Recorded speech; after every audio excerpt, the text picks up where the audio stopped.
Sup, everybody? Day 25 starts now. Are we still going on the streak? Let's go, let's go.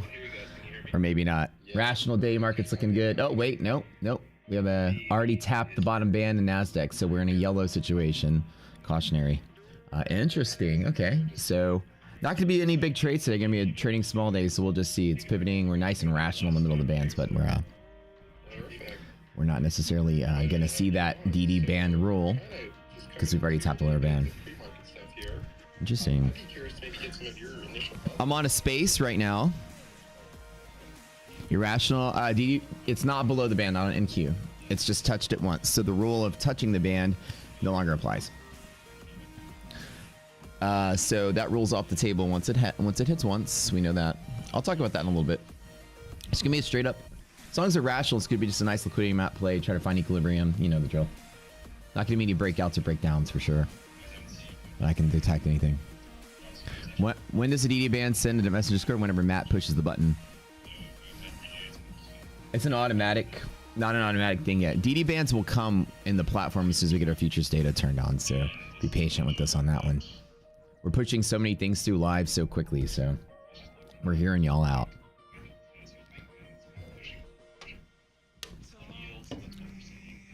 You think your script might be up? Oh, wait, hold on. Don't listen to me. My Thinkorswim froze. Okay, don't listen to me at all. Maybe it did break the ban. Actually, I just noticed my Thinkorswim is frozen the last night. You hear that? It must have crashed. Okay, so don't listen to me. Hold on. I gotta relaunch Thinkorswim.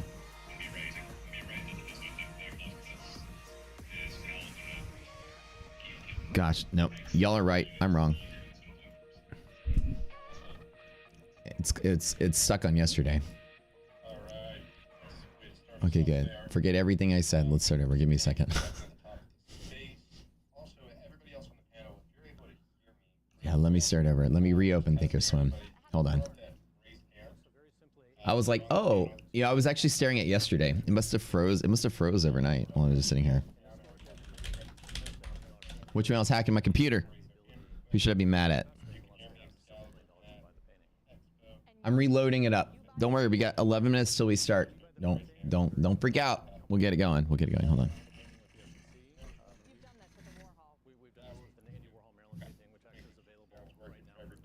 That's awesome. This is it's like the Johnny Carson show.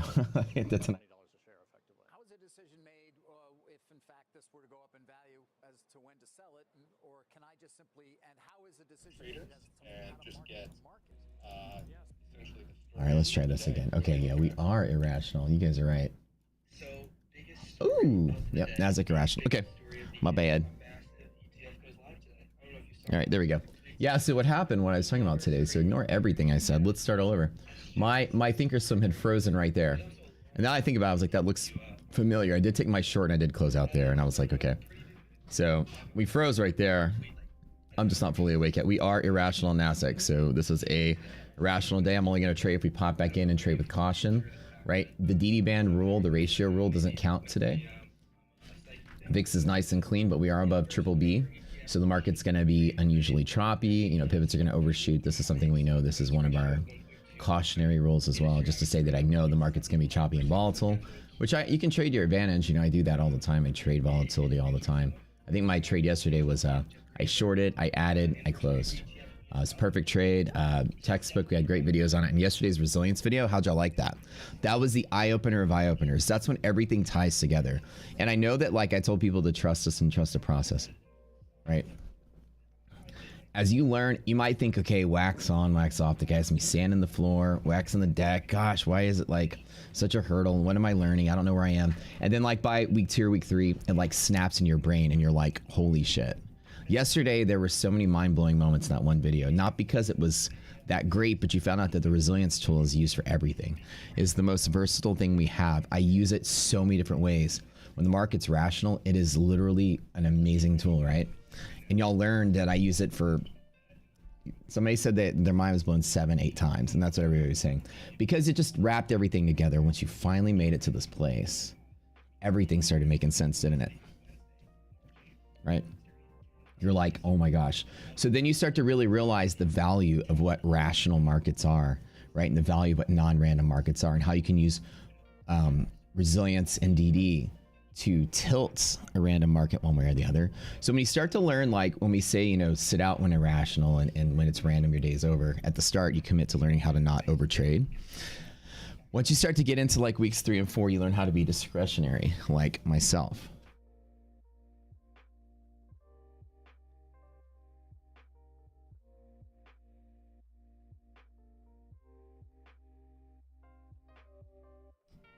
And so when you're discretionary, you can start, it's a card counting system. I started revealing my actual trading style last night in that video. That is where my trading style is revealed. It's like a +1, -1 sort of card counting.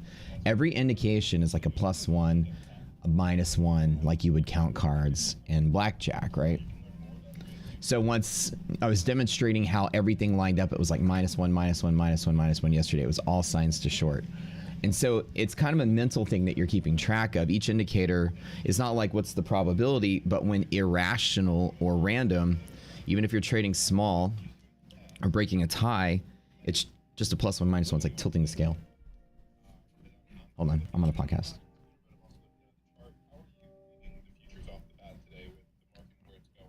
Oh yeah, absolutely. So right out the door, you know, we have our irrational, rational decisions. We look pre-market. There's 3 rules we look at. The major one we call the DD bands. It's how much futures deviate overnight from the close of the previous session. If the market opens outside of that band, we consider it irrational. What irrational means is that probability of margin calls are higher. This would be to the downside. And of course, that the market's going to behave randomly. So indications or any indicators that you or anyone may use will likely be trailing or lagging or not really good signals. So today out the door, NASDAQ already has opened outside of that band. That band limits itself on the bottom side. So one of our rocket skier calculations, 11,876. So with NASDAQ being pressed so low, I need to break that 876 level to the top side for me to even look for a trade, whether it is long or short. So usually when you move this far, it's like I wake up and it's cautionary, and I usually just inch through the market instead of try to run a mile. So I'm going to take it very cautiously today, wait for the market open, but I don't use any liquidity maps or anything when markets are irrational. Sometimes they end up just translating to a cool sit out day and let's find another opportunity. Like I'll look in the stock market, see if I can find some good evidence there. But futures in general, the indices, it's going to be choppy and random. So it's good to see that after a day like yesterday, you know, the market's still on the same path to the downside. So no evidence right now of anything that's going to be easy to trade. That's for sure. How are you feeling about it, Excalibur? All right, you guys, what up? Good morning. Is the stream choppy for everybody? Sitting out today. Yes, switching DD band. Your thing. Yeah, it is. It is. So let's do the bot really quick. Let me do the run really quick. I didn't do the DD band yesterday because I was taking my mandatory spa day. Went to one of those Korean bathhouse spas. It was really awesome.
Doing the DD bands really quick. I'm about to run the bot for you guys.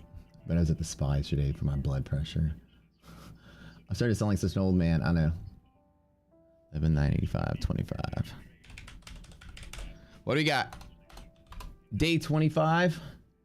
Streak still. I can't believe it's going. You guys are so awesome. Thanks for supporting the stream. Can you click that like button real quick? We'd love you if you do. 1902.2. And the bot has been run. Here's the open. We've got 4 minutes till open. Irrational market. I'm not making any moves at the open, right? Nothing until the market goes rational. I currently am on a space, the inaugural futures and only futures space. Worth listening. Actually, the first future space Wolf has ever done, and probably the only one they're going to do. And so we've started with a really awesome panel of the best futures traders that we know on the planet. If you guys know any good futures traders, feel free to recommend them to me. I'd like to get them on those spaces so they can actually come on there. It's going to be more like not just futures trading, but futures education, like just talking about the market and the industry in general. So we'd love to have y'all's inputs on that. Okay, the S&P 39.90 and a half, or sorry. Oh wait, where's the number? 397.83.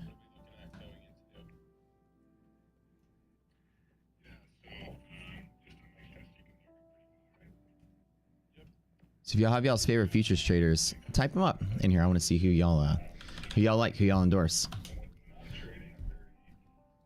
Type in your favorite name of your favorite futures trader. Don't say me. I shouldn't be your favorite.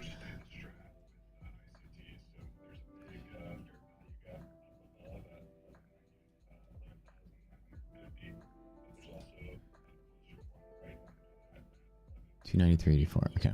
So really, it might be a sit-out day today if we stay below the bands on NASDAQ. Me, Ryan Castelli. I know, you're like my favorite too. It was choppy for you. It seems good now. If I'm correct, it's struggling to maintain live. Is it struggling now? It's so weird how it's my softwares. We're excited for CFTC dealer data tomorrow finally. Right, we're like a month late on that. I'm so used to like, yo, what up, Mythos? I'm so used to like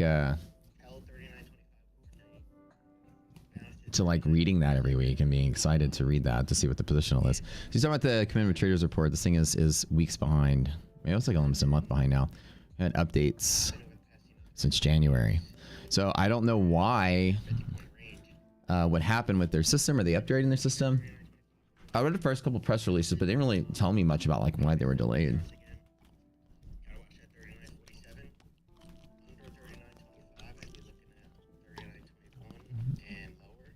Your buddy PJ who trades on Elite's Discord.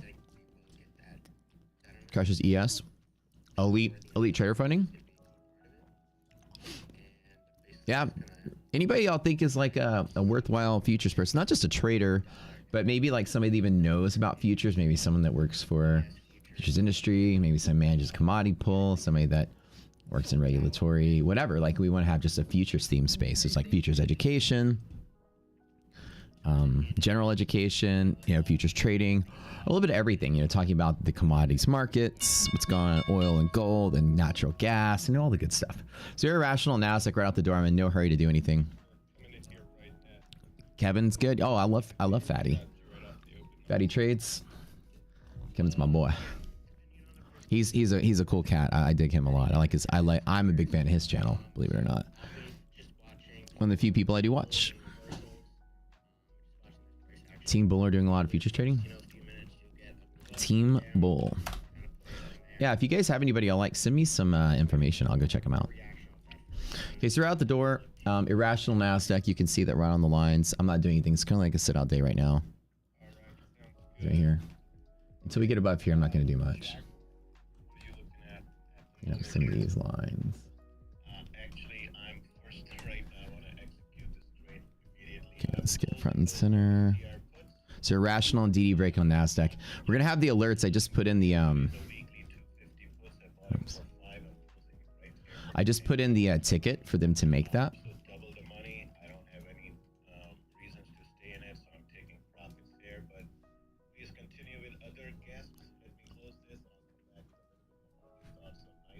Let me open up these really quick.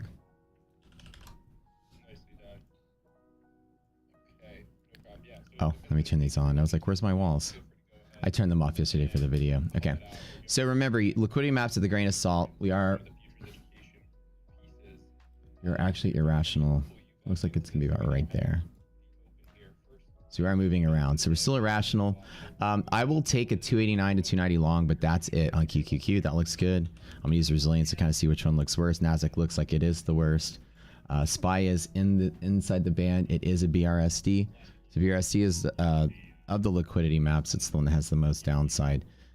Yellow to blue. So this is a nice little trade. In general, I'd like to see some shorting off of monthly hedge. So I might actually try to grab a long, grab a short. I like the look of that. DD is 0.15. So clearly we're staying up in here. So if I wait all day, I'm going to short against that all day long. Resiliences are negative. So it means that we are going to hit half gap and turn around. So that's pretty good. I do like to see that maybe it might be good to take a little bit of a... I know it's scary to take a long to the top of there. Let's double check UVXY for the unusual volatility. It is coming down at 5, but we're not anywhere close to that yet. So that's pretty good. IWM. So I'm just all my checks. My 4x4.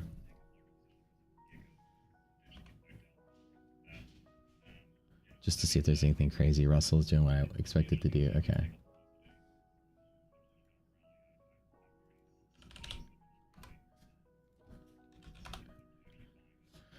Okay. So with the resilience is negative, I'm shorting off of here, and which is going to be a short at the top for QQQ. I do like the fact that SPY is the better looking thing. Ooh, that's dangerous. It's a dangerous. I should wait and then short off of that. I think it is coming down with all the signs being low, so it'd be dangerous to take a long from here. It is irrational, so there's really nothing to do. I'd be over trading if I tried to do something.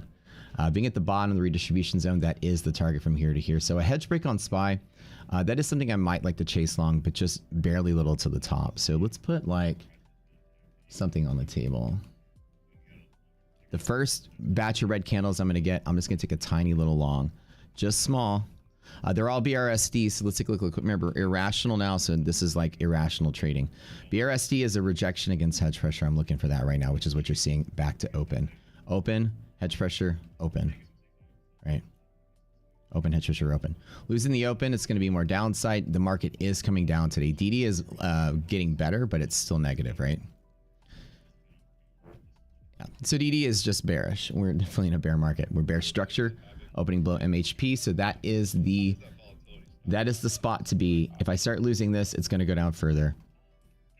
The upside break on hedge pressure, there is no evidence of that. This would just be, I'd rather short from here down to the downside. Okay. There's nothing that's indicating a hedge pressure break other than resilience is trying to push forward. So we'll see if we can't get anything. But yeah, it's topping up in there, and I'm going to short it. Volatility's pretty okay for me to think that there's going to be any kind of... But yeah, it's not that strong. Not strong at all. And QQQ is kind of the best of all, worst of all of them.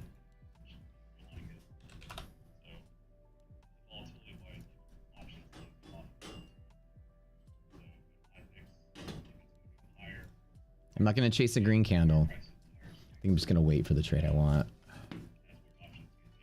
I'm going to wait for the trade I want. I'm not longing. Everybody smash that like button real quick. You're sitting out, practicing listening to the rules. Yeah, so window of opportunity. Let's talk about that really quick. Super easy to see.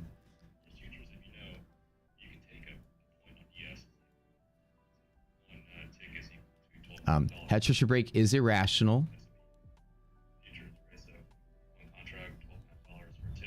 So I ideally want to short from here to here if we get that, right? Because clearly DD 0.22 is -1, right? It's a negative setup. So if we get up here, I'm shorting it back into here easily. So if it just crashes from here, keeps falling, it crashes from here, keeps falling. This is the easiest setup. Yeah, I like talked myself out of longing. There wasn't much of a good signal for that. And the long might push a little bit to the upside, but right in here, I'm going to try to catch it short. Absolutely. If it falls, it falls. But yeah, no bull side today. Yeah, great points. Excalibur, maybe I could pull it over to you. See, what you're looking at in the futures world at the moment as it's continuing to move. Plus, any other pieces of kind of education that were helpful for you in the beginning as you were learning to trade futures. Okay, so I'm going to talk on this space really quick about futures as well. So what I'm looking for, 39.25 stayed on the books during our 8:30 data. Usually most of the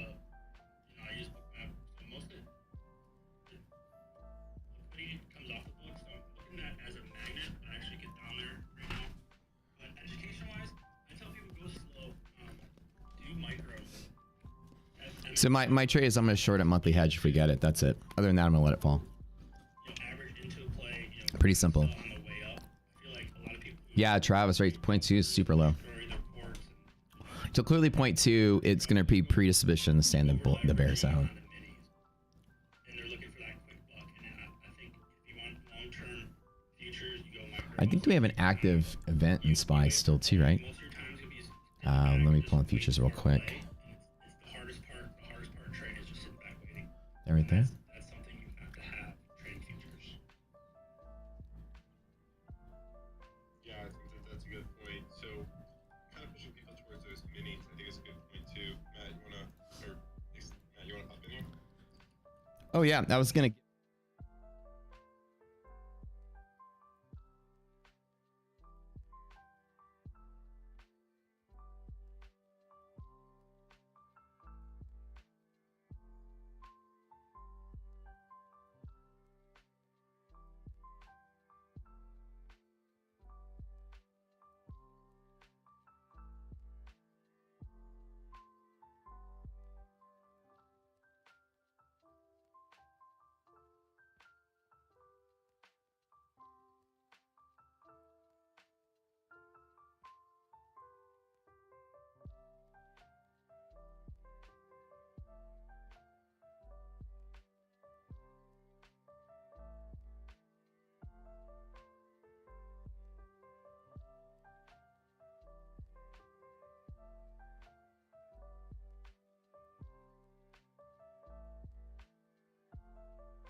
Yeah, it's put pretty well there.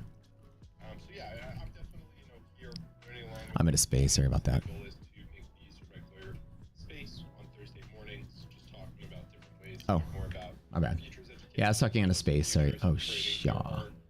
So we're gonna do a red line really quick. Volatility that you can get without having to suffer from that data decay. So I did pin a link to the top. So we do have, I don't know, is that an active event? How far did the SPY move on this? 64, 31. This is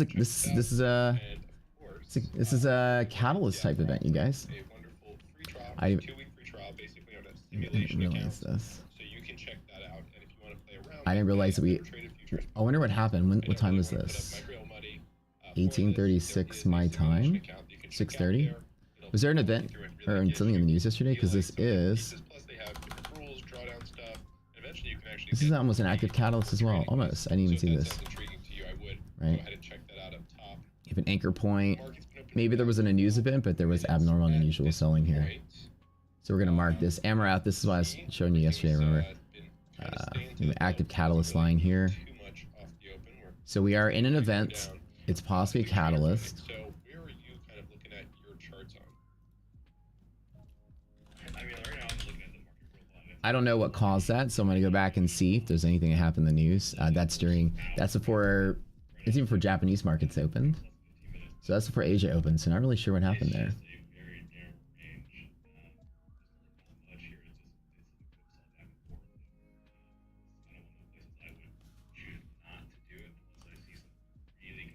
So let's do an this is an anchor point right here, right?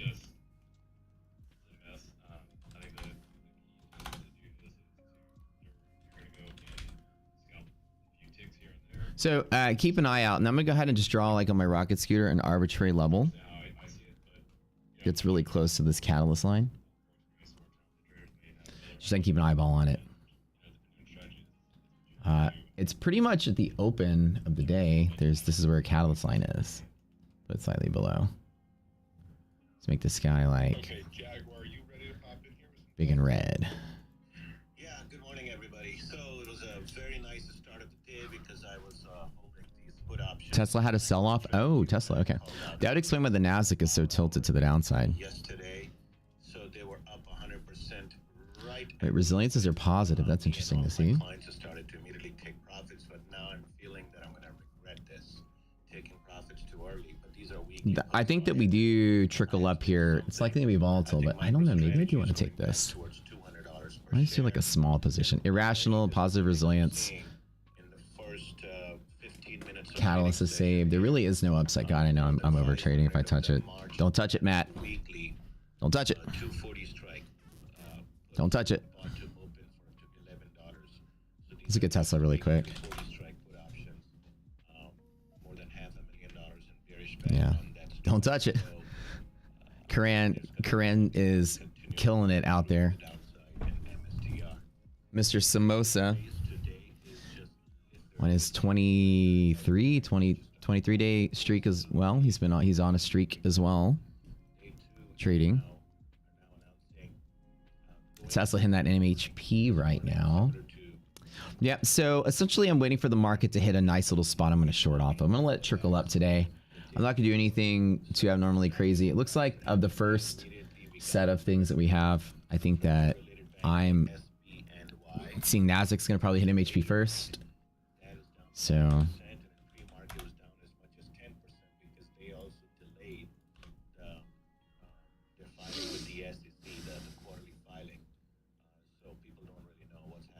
So of the three that we watch, and then we got Mara, M-A-R-A, also announcing, 2 days ago, which led, and I immediately bought put options in that too. And here too, I doubled the money to profits. It turned out that was a mistake because those puts are still moving up in value. So Mara also down 7% today.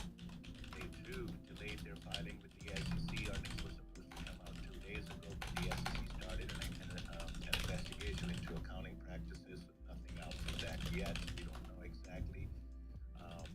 And Riot is under pressure. It's across the board, right? So, and my point here is that if there are fat short opportunities in the market in the last couple of days, they have been okay, so here obviously IDV moments in a bear zone. QQQ hits monthly hedge.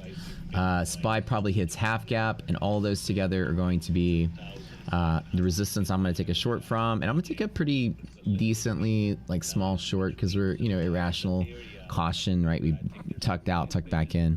So I do like what I see for a short. I'm going to wait for it. Okay, let's take a look at the scanner, see if anything cool is coming up. Just on any upside, what's going on in illiquidity pockets right now? Let's think things that are racing to the high side. Sort by volume. Ooh, Transocean. Still trading $7. A lot of volume. This was one of the, if you guys remember in the oil crisis, Transocean was the most shorted stock in the entire stock market during the oil crisis. I remember the stats on that. It was such a, you would see this, it was like the meme stock of 2015. Really, Rig was the GameStop. Every Wall Street bets trader was touching it. We are in caution mode now. Yep. Yep, Russell frame. Yeah, so I'm gonna let it go up and short it down. Easy as that. XLE looking interesting.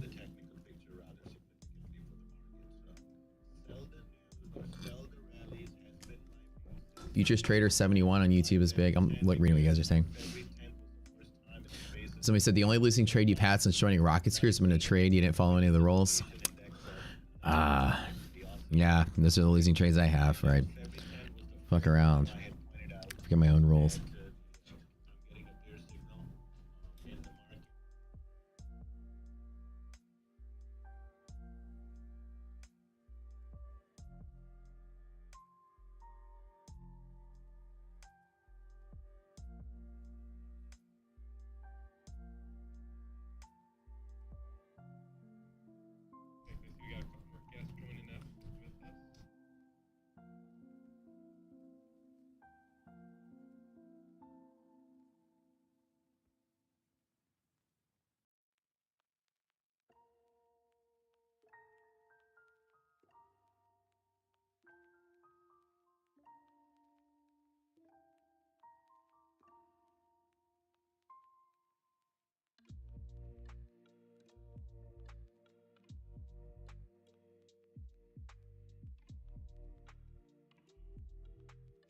All right.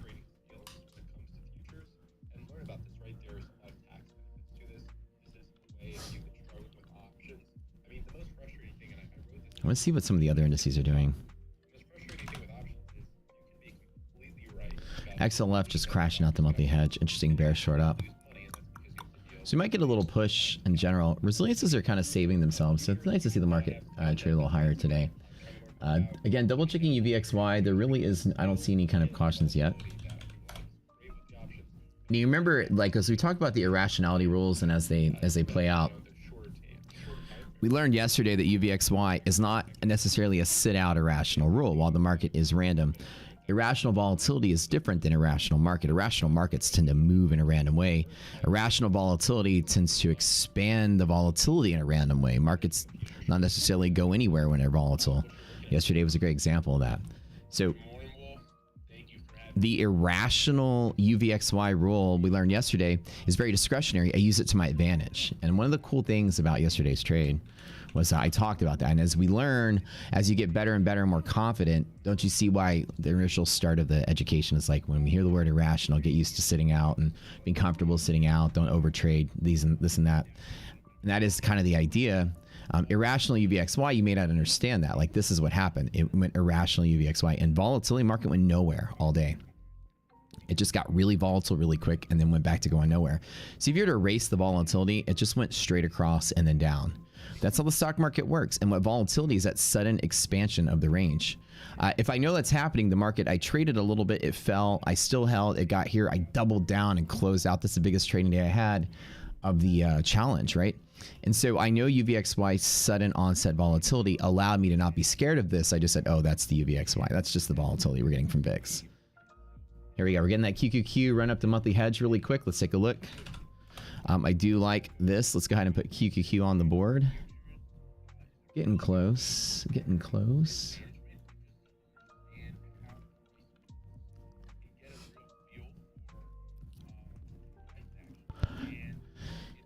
Fuck around and find out. That's right. What's going on with QQQ? Why is my charts freezing up? There we go.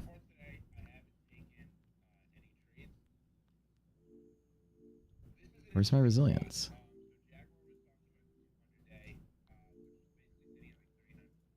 Okay.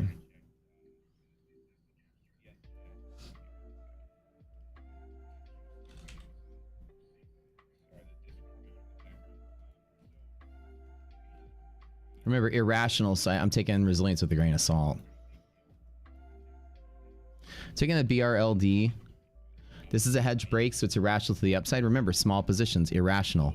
BRLD, hedge break, goes to monthly. I'm shorting it back down to here. Here, back to there. I'm going to put in a little bit more. Remember, irrational allows me to think a little bit overshoots. I'm using some discretionary trades in irrational environment. This is scary trading.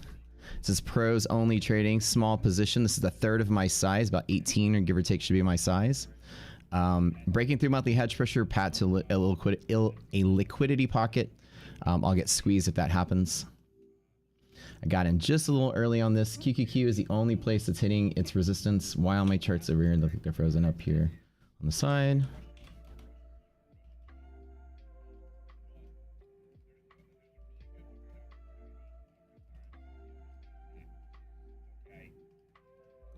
One more there. Yeah, I'll do half. I'm shorting Qs. Qs is the one that is the worst on the short, right? I mean, so and Q is the best on the short. It's the highest one. Resilience is the highest, and Q has the farthest to fall. Plus, the first one hit the target. The way that I know that is look at the bottom left of my screen here. I've got all of them here. QQQ was the one that was moving fastest. Seeing if I have my SPY here. Let's see.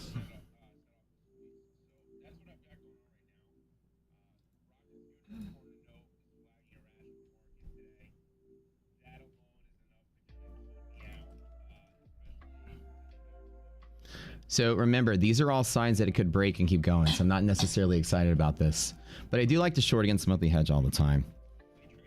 Why my candles keep freezing up? Is that just me? MHP is positive, but we're in a rational market, so you don't use this as a leading indicator anymore. Remember, 6FO. Stocks and the index not necessarily have that relationship where the index leads the stocks. I don't use resilience as aggressively as I do to lead the market. While monthly resilience is positive, when irrational, hedge break irrational, we cannot assume that resilience leads the market. Does that make sense? We can't assume the stocks are moving first when there's margin calls. This could be a short squeeze. So all I'm doing is trading pure risk and reward from here. Risk, reward, that's it. I'm using nothing to tilt my bias other than that. DD is always my tiebreaker when I need to zoom out. DD is the most highest ranked of all the tools. Oops. See what I'm saying? DD is the highest ranked of all the pivot tools. Liquidity map at the bottom, resilience next, DD at the top. DD being 0.22, we're staying in the bear zone. That's it. That's it, yeah. So resilience, while it is showing this activity being irrational, I don't care about it, right? The trade is from here back to there. And that's it, I'm gonna call it a day. Look, it's already green. Since it's irrational, let me go ahead and trim a little bit just to put some in my pocket. Just make a couple $100 today, no big. Right? Lock it down. So if you guys remember from the Discord, again, let me show you, all of our tools have ranks, and that's what we're kind of going with week 3. It's really just 3 tools that I use, right? And I know it seems like a lot, but we really kind of boil it down super quick and simple, and the way to look at it is very easily. Right, I have a bunch of checks that tell me when to sit out. I have some checks that kind of tell me when to bet small. And then I have my pivots. We have DD band, yellow line, red line, which y'all haven't covered yet. So DD, resilience, liquidity map in that order. DD is the top ranked pivot. DD states that when markets are rational, DD less than half, we stay in the bear zone. DD greater than half, we stay in the bull zone. When irrational, I can't necessarily make that assumption. But 0.22 is very low, right? I'd use like a 0.10, same thing with resilience. Anything less than 0.4, anything greater than 0.6 is bullish or bearish enough for me to -1 plus 1. Does everybody here understand what I mean when I say -1 plus 1? You know what card counting is? Nice little burp. Halfway down. Let's put some more in my pocket. Hold on to 3. Now I'm in a trade of -3. This is enough so that if we move right back up to where I started, right? If we go back up to 912 where it resisted, I'll only lose 21 bucks on the open trade. So I'll lose 150. I'll still walk away green. I've locked in $100 of profit. Easy as that. Now, again, it's just a tiny little scalp. I'm getting in, getting out. It's very predictable. Way to be, Chief. Thanks. Thanks, my dude. I'm going to cut right ahead. Like I said, I took like half my positional risk. I don't like it. Let's just go ahead and cut it out, right? Lock it in, put it in my pocket. Let's close it. Let's call it a day. I'll take 260 bucks, whatever. Okay, so again, I'm watching all 3 of my indices. I probably could hold on for a little bit longer. The blue line is really the trade. Honestly, I just don't. It's irrational. Pivots, overshoot, undershoot. So I'm going to cut out early. Get in early, cut out early. Easy as that. Okay, so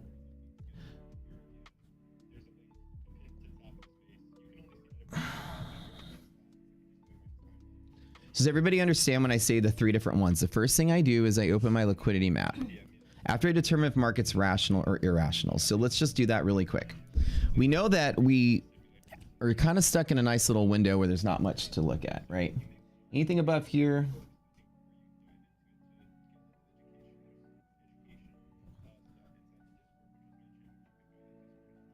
Irrational, right? Anything down here? Irrational. Literally the DD bands and hedge pressure, it's irrational no matter where we go. Right? Irrational down here, irrational on this break. So this little fraction is the only rational place we can trade. So irrational means I can't assume all the rules work the way they're designed. Resilience is not necessarily a leading indicator. DD not necessarily forecast that 96% chance you're in the bear zone. And liquidity maps don't necessarily forecast buyers and sellers that easily. But they still can, right? You just can't assume that those higher probabilities are still there. Man, looks like I cut out exactly the right time, right? Irrational markets, I like to leave early. I don't stretch from pivot to pivot. Irrational markets overshoot and undershoot. Being above triple B undershoots and overshoots. Those are the 2 unusual rules. See, like I said, if you might see that I have a style for every environment, I do, right? This is something that you'll learn the more you commit to what we deal with, right? Looks like I was the first in and first out. How about them apples, right? Didn't even hit monthly. Didn't even hit hedge. It's at the discretionary point of trading irrational is more like a feel than anything. Do y'all see that? You know it's going to undershoot, so I put in a little bit. If it goes higher, I put in a little bit more. It comes down, I close. It comes down, I close. It comes down. I'm not just getting in at the top, getting out the bottom. Did y'all see me stage in and stage out? Easy as that. Irrational markets. You don't want to jump into one position, jump out of one position. You're supposed to sit out when we teach you, right? Because you don't know how to do that, and it's okay. But it's like any little bit of money I make while trading irrational, I'm like, let me lock it in real quick, right? I'm not, let me get the pivot from one side to the other. You got to take profits quick, as 6FO told you. 6FO's a champ. He knows his stuff. You got to lock it in and just take it quick because irrational markets have irrational, volatile movements. If you happen to get most of the move, lock it in. Try to be the first one out and the first one in of an irrational market, but bet small. And that's really it, right? Like I would be upside down right now if I was still holding on. Somebody says you're a god, man. I haven't made you anything in the last 2 days, my man. You made everything. Midwest Goldworks chain and jewelry. Could I get a rocket scooter chain designed? I'll totally buy one from you. My girlfriend is like, oh heck yeah, let's get one. I'm just kidding. Okay, I'll see you in a little bit. Send me how much would it cost? I actually am too nerdy to wear. I'm not cool enough to wear a chain. I'm not gonna lie. I'm so nerdy. Nicole will be like, why are you trying to act cool, Matt?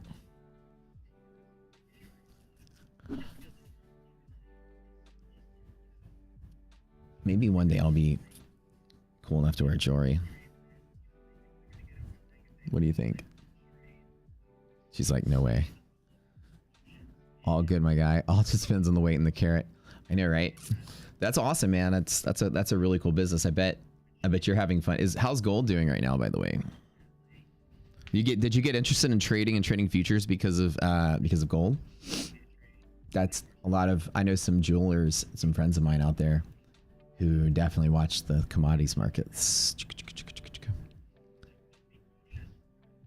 Nice X on that trade. No, you won't. Hello, would you play Tesla today's rebound? Let's take a look, Dimitri. Let's look at it. Okay. Okay. So by the way, let me answer the question. Somebody said, what makes the market irrational? Okay. So below DD bands, irrational, right? So anything down in here.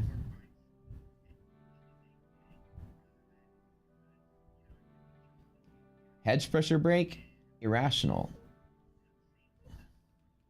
Oops, forget all this. So in reality, all the rules are broken here.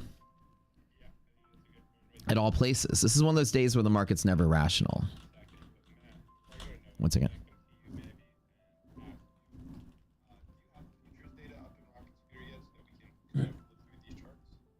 Hey, so futures data is something we're exploring right now. And while, Market Scooter's been planning on, we got in touch with our data providers to get it in. We're talking on the month-ish scale. We've gone through a major expansion with our company, so we've been kind of facilitating just expansion changes first, which kind of delayed the futures an additional month. But yeah, within the month, we should have futures data, which would be great. And like I said, I'm excited personally about that because I'll be able to load my own futures data on the screen. So the Rocket Scooter, what we have equations that work in both futures and equities world. I use the SPY chart while I trade the ES futures. That's kind of our trick. That's where liquidity maps come from, equities options. So I just watch the SPY chart while I trade the futures. I just push the button in futures when SPY hits its pivot. But having the conversions of everything to futures data is like a dream of mine too. We're uber excited to have that because all those irrational rules, I know Alejandro and Noah will love this. We'll have alerts on the platform that'll say markets irrational because of futures while you're trading SPY. It'll come up like you're trying to trade Tesla. It'll say, SPY just hit a hedge pressure break, caution, et cetera, et cetera. So we're in the process of building out the ability to do that. And so it just comes down to how quickly we can turn that over. But by quarter two, before the summer, it will not only have futures data, but probably futures trading as well. So super excited. And I'll say probably a month-ish for futures data feeds. Sweet. Very cool. Excited for that. It's going to be super helpful. Hey, so I have a question for the ETF folks. So, my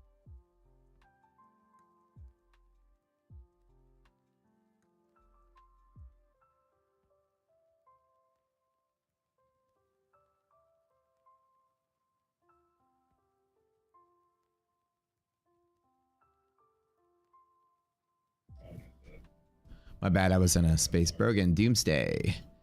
Actually, you were a trader and got into gold just because it was keeping going up all the time. LOL. Please explain SPY. Okay, well, what does DD stand for? DD stands for Doomsday. Give me 2 seconds. I'm gonna answer a question on the space.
All right, back to the question. Sorry about that. I'm on these spaces this morning.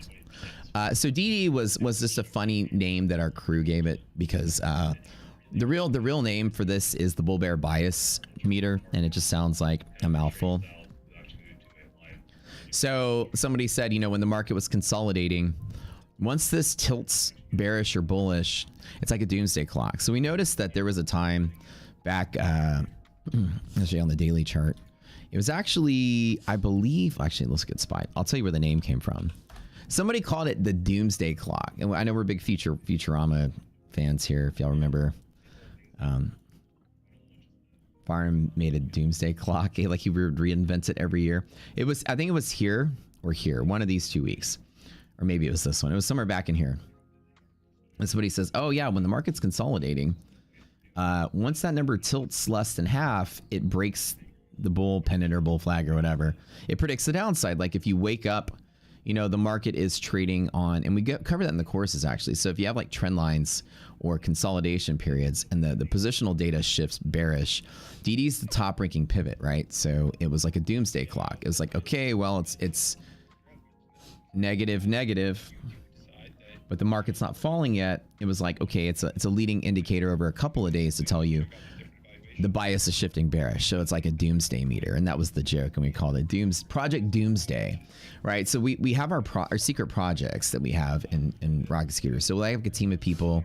I'll have an idea.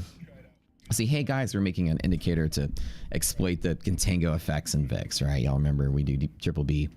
We'd have like a project team. I'd pull in some quants, some data miners like myself, some programmers. We'd all get together, brainstorm, theory craft, and we'd call it a secret project. You may see in the Discord, there's a bunch of secret projects. You may not be able to see them all, but we would give them funny names and just whatever. So like down at the very bottom at the channel archive, you'll see that there's like a bunch of, now the research archive is all the secret stuff. Right? This is all the history of the research from the project teams. All these projects that we used to have. Right? Name. Project Doomsday was one of them. And so, and currently active with the stuff. This is how we develop stuff. We have all kinds of other projects making new stuff, new techniques, new tools. It's all research. We're basically, you know, we're research scientists here. We're all engineers or programmers or mathematicians. So, you know, the pedigree here is amazing to see, like all these smarty pants, nerdy folks like myself who are not cool enough to wear gold chains, that's for sure, get together and talk about numbers. And so Project Doomsday was the name of it. And then we just were like, well, we can't write bull bear bias at the top. It just starts to get weird. We need some cool abbreviated name, MHP, HP, BBB, bull bear bias. We already have a BBB, bull bear breakpoint. So we're like, oh, hell. Why don't we just call it DD? DD evokes double, right? Two of something. Well, it reminds you there's two lines. Like emotionally, you see DD and think two of something. Double down. So your brain thinks, oh yeah, it's the one with two lines. Okay, it's cool. So it's really called DD. Stands for Doomsday, but really doesn't stand for anything. It was from Project Doomsday, which is the secret project team that built the tool that tracked Doomsday for the longest period of time. But it is just the bull bear bias meter. It's the fraction of market cap in the bull zone divided by the fraction of the total illiquid market cap, which is bull plus bear. All the stocks in both of the zones, not the ones that are outside of a zone. And it's the tilt of bull to bear market cap. So very bearish means you stay on the bear side. I just heard on the spaces this morning, somebody longed NASDAQ right here. As you see, I don't think that's a wise idea, right? Rocket Scooter gives you so much information. As I'm sitting there on the space, somebody goes, I just long NASDAQ. And I go, have you heard of Rocket Scooter yet? Not making fun, but tough. The cash accounts allow you to trade futures. Is it margin only? A cash account is not a word used in the futures market. It's called a futures account. Cash account is a stock thing. So cash account and margin accounts are FINRA regulated trading accounts. Futures is own animals. So you have to think of it like this, like the New York gangs run the stock market racket. The Chicago gangs, not the gangs, I'm talking about the Wall Street gangs, the real gangs out there. The Chicago racket runs the futures world. So they have a whole different regulatory body, the NFA and the CFTC over there. So different rules, just called a futures account. By definition, they are all margin accounts. By the definition of margin means you're lent money to trade with. So even if you put $500 into a Tradebate account, you're lent it's 23,200 for one mini. For $500, what's 11.6 times 2 is 23.2. You're lent $22,700 for every $500 you put in. Is that right? Hold on, wait, now 22,000. You can trade. Sorry, I'm stupid. Don't listen to me. Why did I do 2? For every 1,000. Yeah. Is that right? What is 11.6? Hold on, wait, let's see. 11.6 is how much you get to trade with for every 500 you put in for most discount futures brokers. So you're lent 11,100. So I was trying to double that down. 22,200 for every 1,000 you put in. So you're leveraged up 22 to 1 for S&P futures. Think about your 4 to 1 FINRA margin account and options, right? Imagine borrowing 22 times against your money with a simple $500. Yikesies, right? So yeah, you get massive leverage in futures. I mean, insane leverage. There's benefits and pros and cons. The clear con about that is you're handing a child a hand grenade. I mean, it's basically what you're doing, right? I mean, imagine how quick it is to blow up a margin account in stocks. Imagine putting $500 in and the S&P moves 10 points and you lost it all. That's exactly how it works. So, you know, you have to be careful how you trade. Now, micros, you cut that by tenths, right? So for micros, you know, cut it down. Well, you get the margin's a tenth, right? So it's 1160. Nanos is another tenth, 116 a contract. So you can cut down as small of a denomination as you want to cut that leverage. The rule is you take this is the rule I follow. I follow this rule even with my experience. Net liquid in my account divided by the margin requirement. I don't use margin unless I purposely over leverage like yesterday. If it costs 11,600 to buy the contract, and if I have 23,200, oops, forget about this right here. 11.6 and I have 23,200, I buy 2. Not 65. Or sorry, 46. My bad. I'm dyslexic. I buy 2, not 46. Seriously, if they give me $500 a contract, I can trade 46 of these things. When you go to your trader funding programs, they're like, trade 25, trade 20. I'll trade 2. Thank you very much. I don't use borrowed money to trade futures. That's the trick to having your account do that. You maintain a drawdown ratio that's tolerable. That's impossible to blow up on a risk interval move. This is the point. That my equation is by far the best margining equation in futures. We all understand the importance of doomsday, right? Doomsday, the market typically moves one risk interval, stays stable. One risk interval stays stable, right? So what I assume is, in the worst case scenario, if the market's down here, I'm not likely to short in the bottom half because the R&R is really bad. So imagine this. It's 50-50. If it's down here, I'm not going to short because the reward is small and the risk is big. So the worst decision I allow myself to make is to short from the middle, from just like a anchoring point of calculating. I short from the middle and it goes a risk interval against me and I pull the plug before anything else stops me. Right? I lose a risk interval and I'm out. A catalyst comes, hits a risk interval, I'm out. If I lose a risk interval, I'm out, right? So that equation says that for every about 30 points of move, right? So S&P is 29.5. You lose $500 every 10. So that's about $1,500 loss on one mini. Okay. To say that I have 10,000 in my account. Actually, let's just say I have 11,600 in the account, which is equal to the margin requirement of a mini, right? So I should just trade 1. Worst case scenario, 11,000 and I trade 1. and nothing else stops me. I'm losing about 1,500 bucks on my worst possible day that I lose 30 points while bag holding the max. So 1,500 divided by 11.6, not too bad, right? It's like what, 12, 13%, something like that. So I can keep my margin of the max loss I take with this equation is like between 10 and 15% of my account on the worst day possible. So I maintain the drawdown. Now you may say, oh, that's not bad for futures account, right? But you may, like the trader funding programs will tell you, you can lose 2 to 3% sometimes and you're done. Imagine that tightness. This is what makes trader funding programs hard. This right here, that trailing drawdown. I give myself 10 to 15% on a futures account because of the risk interval thing. So to do these funding programs effectively, you need to trade a fraction of what they let you trade with this same equation. Tailor this number so that one risk interval makes you lose less than that, because that is your worst case scenario. So you see, position sizing is the real art form of succeeding in futures. Now, y'all may not see all this math done in my head. Why am I doing 3? Why am I doing 9? Why am I doing 6? I happen to be blessed with the gift of mental math.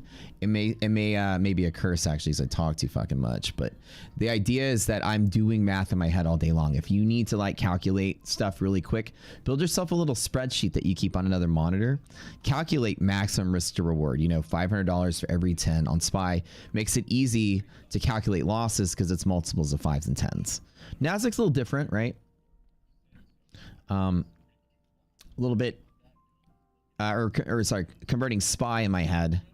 Every 1 point of SPY is $500 loss in S&P futures. Nasdaq's a little harder because of the conversions, like 40 something points for every 1 point in Qs. But keep a little spreadsheet handy just so you can quickly like gauge, okay, I'm going to lose 2,000. I'm going to gain 5,000. Okay, can I lose 2,000? What percent of my account is that?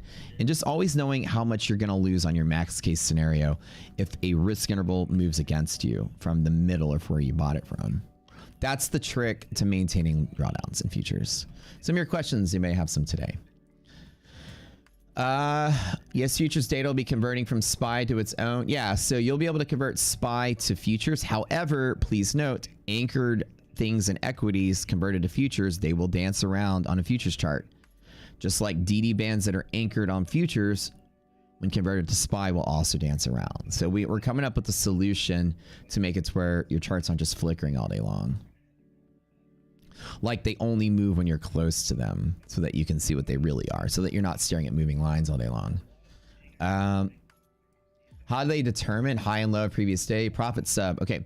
Risk interval is one of Rockscooter's major exploits that predicts margin calls in futures world based on futures steering too far off course from the liquidity point of the proposed open, like the calculated open and close of the session in Globex. So when the Globex closes, it's at par with the equities, right? SPY's trading overnight, SPY's trading after hours, futures are trading till 5. At that moment in time, futures continue to move once Globex unhalts or opens back up and the equities market is closed. So futures will deviate from where the equities market was and where it will be. That stretch, if it stretches too far, causes unusual turbulence and volatility. If the futures move more than a risk interval, it's a number we give you in the Discord. It is one of the most sophisticated algorithms we have. We invented it in 2015, 2016, somewhere back then. It's used to anchor that distance from the close of the previous day's Globex sesh. So at 5 p.m., when futures stop trading, rip the guy who longed on spaces. Oof. That's tough. Futures is tough. But yeah. But you see what I'm saying? So if the futures, it's 29.5 points on the S&P, 109 on NASDAQ. They update when margin requirements update. CME changes those numbers change. So it's a range that's scaled one risk interval down and up. It's a fixed range in futures. So that's how it works, Profit Sub. And we have a Thinkorswim indicator that some of our folks have made. I think somebody made a TradingView one too, that you just type in the risk interval and just draws static bands for you. Let me show you what it looks like. It's pretty cool. We give it our members. There's a little room called like tools tools and indicators. So like our members made something in Thinkorswim. It's a cool little tool. If you go in there, it's pinned. It's at the bottom of the channel. And all you do is you just type in that risk interval from the bot every Sunday, and then it just stays there all week. And it draws the bands automatically. So we get futures data, we'll be able to do it automatically here. So I'm pretty excited about that. Questions? Not sure. Just use, I think, some code. Yeah, you must, Brogan. You guys must update the risk intervals. Remember to keep that in mind. We'll remind you on the announcements of it. Don't forget, when that bot updates every Sunday, you have to update it. When we have it in our platform, though, it'll all be automated for y'all. You said you took profits early due to loose pivots, but was there any indication that prompted you to make this decision? No, this was 100% by feel. If you're irrational,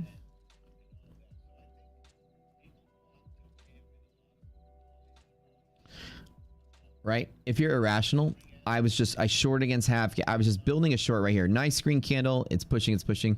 Building a short. Came all the way back to just where that squeeze happened, and I just started trimming. I just cut, you know. Zero science to what I did, other than I know that's likely going to undershoot, it's just by feel alone.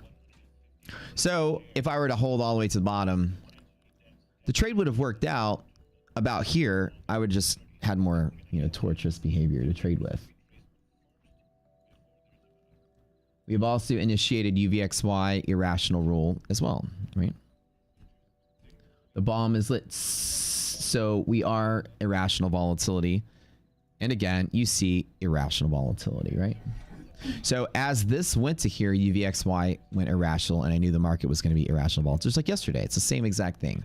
Y'all are starting to feel out that irrational volatility, right? The market still wants to go down. But once that UVXY bomb is lit, it does this. Hey, Amrath, if you want some like pictures for what you're making, do some caps from yesterday, because that's the UVXY example. How the market is just kind of like, you can show, right, what spontaneous volatility looks like. Like you can do a channel like this, right? The market's kind of doing this. But it explodes with spontaneous volatility on that VIX roll. This is a full example of that. Volatility is the range, right? Did they call my name? Oh. No, not yet. Oops. Not a big dot. Right? So when that UVXY irrational roll happens, the market just becomes unusually choppy. That's why we tell you it's irrational to sit out. I personally love to take advantage of that volatility as it swings to the pivots I want. You just have to know when irrational volatility, you're kind of in a weird spot. It's hard to trade. Same thing just happened, right? The minute that you got here, UVXY hit the bottom of the call wall, and again, volatility exploded. And just whipsaws all over the place. Does everyone see that?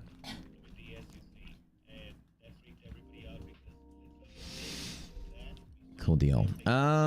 Is half gap support for SPY if resilience is greater than 0? No, William. Only if rational. That's it. When you're rational, you don't use resilience really that much unless it's above or minus like at least 10 or more is my rule of thumb. So if resilience is like hugging 0 and it's irrational, I need at least 10 or more to be confident to tilt it one way or the other. If the market's perfectly rational, just even being above 0 is enough to get me going. So today, resilience is positive and half gap is resistance. Well, that has to do with the irrational market, right? Irrational markets, you don't make the assumption. So the trick is when markets are rational, as a new trader, you just turn these off. You don't use this, right? You don't use this. You don't use this. Just don't use it. And this is why irrational, we teach people don't use this stuff. This is a perfect sit out day. And markets just chopped all over the place, right? And kind of gone like very little travel. And we know that from the minute the market opens. Now, as a more experienced trader, let's talk about the experienced trader. You can use all of these, but understand that you can't rationalize them. Liquidity map states that I'm looking for high volumes of buyers and sellers at hedge pressure. Okay, well, we get the hedge pressure. And look at that. It's not necessarily that high anymore. With the monthly hedge, yeah, it's somewhat high, but it's not like screaming high. Because irrational. The rule is liquidity maps predict buying and selling in liquidity. right? Predict high volume. In irrational, you can't necessarily say it will predict the highest volume. Maybe it will at another tap, but you don't know which one. So it's not going to be a nice clean pivot when rational. So again, with a grain of salt, while there are pivots, you're not going to get definable pivots. Look, there's the volume spike at monthly hedge. It came 1, 2, 3, 4 taps later.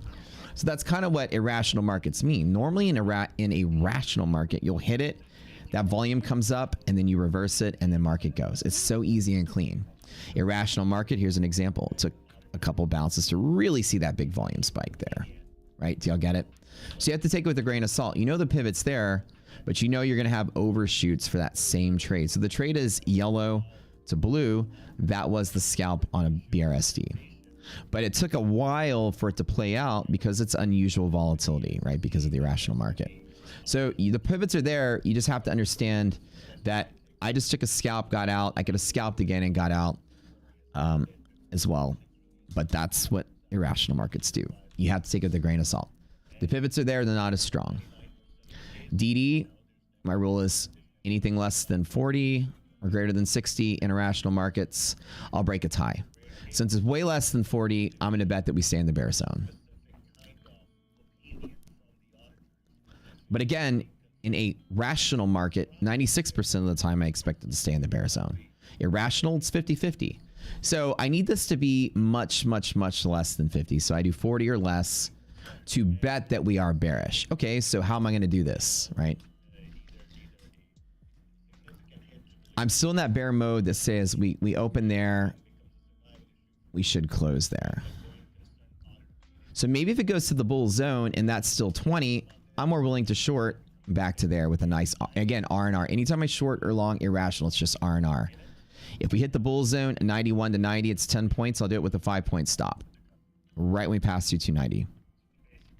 Just to bet that as long as that's really small, we're back in the bear zone. So this is being creative, the advanced use of tools.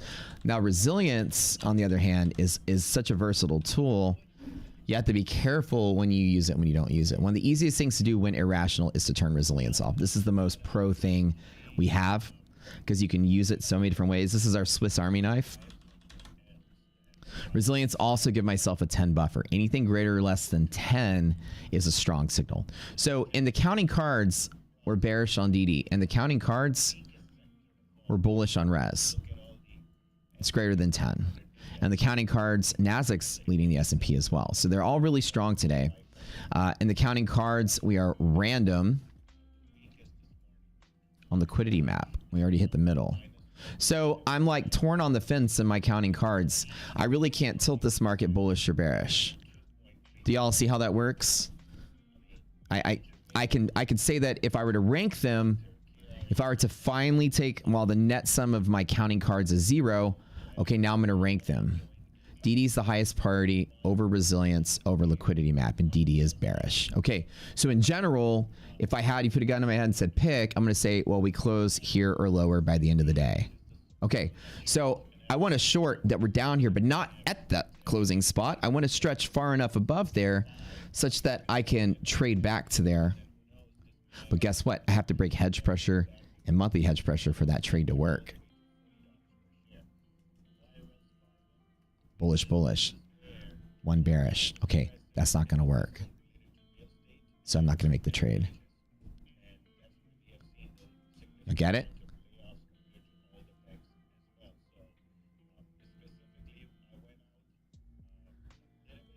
You're confused. Looks like price from the trend line from pre-market price action. Oh, hey, William, have you been through any of our courses yet? Everyone here understand what I just described? If that was too much, I'll kind of re-explain it. If we get the MHP on SPY, am I going to short it? Oh, yeah, let's go to SPY really quick. Oh, yeah, 100%. Now, remember, SPY leads the index when rational, and of course, we're irrational. Nasdaq is currently leading today. QQQ is at monthly hedge. So if we break through monthly hedge on QQQ, it'll be the power to get SPY to 395, and 100% I will short to bet we stay in the bear zone. I should have said I trade MES, not ES. Will MES be included in futures data? Yeah, the exchange, the CME group provides data for all the CME products. Analytics says you recommend John Neto. Okay, hey, send me something in a Discord. I'll look him up. The real account size on a funded account is the max drawdown. E.g., 150 is really a 5K account, right? Yeah, you think about it, right? Jason kind of nailed it, right? Yeah, this funded account, you have to understand that while you are given that maximum leverage, the reason you're given a big account size, right, with the small drawdown is Jason did the math. Yeah, 150 account is really a 5K account if you have a 5K drawdown, because they let you blow up a 5K account and you're done. So you have to trade it like it's a 5K account. Jason, you 100% nailed it. So like me, imagine a 5% drawdown like basically if I had a 100K account with a 5% drawdown, I can lose 5K. So if I'm trading a 10K account, which is like what I'm doing now, I'm managing my leverage to like lose 10%, give or take, right? 10 to 15%. And so I have to make sure my risk is trading like it's that instead of using the leverage. So nailed it, 100%. You have to do that conversion to see effectively what account you're actually trading. Yeah, you say they give you like, they give you 250K to trade with a $5,000 drawdown. You treat it like it's a $5,000 account, not a 250K account. 100%. You nailed it. Very smart of you, Jason. I agree. Loving the power of these new tools you've discovered since the last time you was here, Anthony. Oh, dude, you know what happens, right? Every time I do a challenge, we go to the drawing board and come back with a whole new set of stuff to add to it. So we've come up with 5 sit-out rules, 3 random rules since you last tuned into the last challenge, and that's all in a year, plus the DD. Plus we made resilience more robust, like when we do and don't use it. And yeah, my win rate in the last challenge was like low 60s, like 64%. My win rate in this challenge is 80%. I've been insanely pickier this time around. And it's a bear market, and it's volatile. It's a shittier environment, which is making me happy. You're stuck in the rabbit hole. RS for life. Quest. Love you, man. Trading View. What's the script name? I don't know. I think somebody made one in Trading View. Ask the community. You're talking about the DD bands. MHP above hedge pusher. Good day for shorts. Banana bread. Banana bread. You know it. You know it is. The best kind of trades are banana bread trades. Alaska, I have a problem with DD bands on Thinkorswim loading in queue. Don't know why I got some small numbers. Alexa, you must update the risk interval. It doesn't update for you. You have to change that number manually, which means you have to watch the video. Shows you to do that. Brogan McGraw answered your question. Yeah, did you check the RI levels? And Brogan, I got your name changed for you, right, in Discord. 29.5 is the number, not 27.5, I think. Unless it's changed. 29.5 still. How did I know SPY was rational for a cross above hedge pusher? Ah, William. Okay.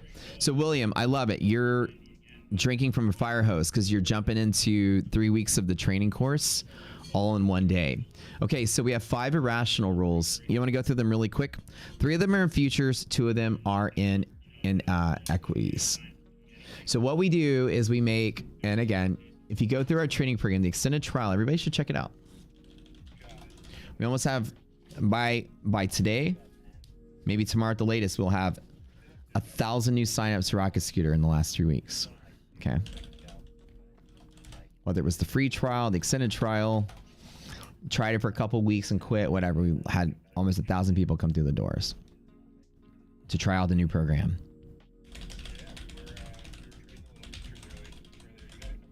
Go here. It's $35 a month for 3 months. You'll learn everything we have in that 3-month period. It's a $199 a month package. So it's like we're doing this huge, massive, like, get everyone in the door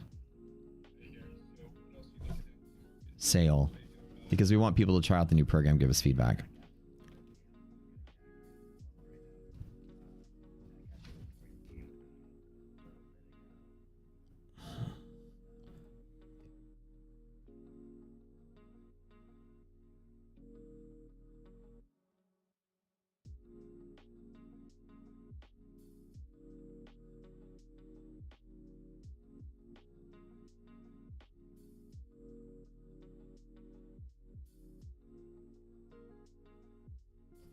So here's what we do.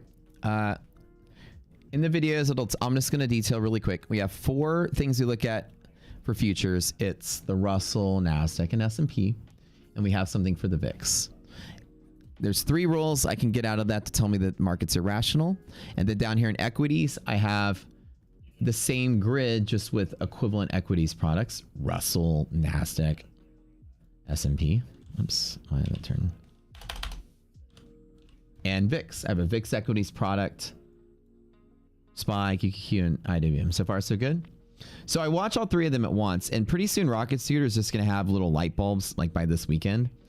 The equities irrational signals, there's 2 of them that we look for in this grid of 4. And so we'll have little light bulbs that turn on and off to show you that the signals are there or not there. Yeah. And so in the first 2 weeks, my man, it's like a complete immersion. Do you guys like the immersion style? A couple people came through and was like, I don't like the long videos. It's too hard. I'm busy with my family. I don't have time for this. And I'm like, you know, it's one thing if you want to casually trade or casually invest. We need to create some casual investor summaries for people. But if you want to come in and learn trading, you have to commit the 3 months. And that's the whole point. Take your time. It's not like you jump in and learn everything in a day or 2, or like an iPhone. You open it up and you're automatically using it. You can figure it out as you go. This is day trading. It's not an iPhone. And people need to understand that if you don't put in some time and take it seriously, people like me are going to trade all of your money or trade against you. And you're losing your money to people like me that are in this all day long, right? You're losing your trades over time. You have to take it seriously. It's a skill, just like welding. It's a skill just like being a millwright. Skill just like being a pilot. You practice and get good at it. You don't just, well, I guess I just want to casually be a pilot. Can I fly your plane tomorrow? Just like, you know, just had an hour between when I fed the kids and fed the cats. Maybe I'll fly a plane. Right? I mean, it's the same thing. You don't think like trading's like, let me push a button and make money. How dare you insult my career? Are you going to do surgery in an alleyway? You know, that guy looks like he needs his kidney removed. I watched a YouTube video. Grab me a butter knife, babe. You know what I'm saying? It's a serious profession, so you really have to train. And even boiling down, like I said, 13 years of my experience into a 6-week course is hard enough, right? Like, you know what I'm saying? I think I'll try colorectal surgery tomorrow. That sounds fun. I don't need to practice. I don't need 10 years of medical training. I watched a couple YouTube videos. Now I follow this guy on Twitter. He says he does it. He shows pictures. Looks kind of cool. I think I can do that.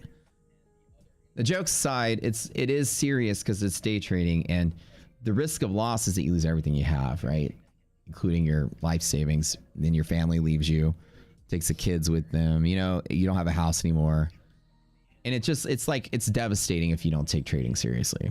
Casually trading, casually investing, okay, right? We need to have some classes for that. But the Rocket Scooter process is to shape your brain to be scared of the stock market.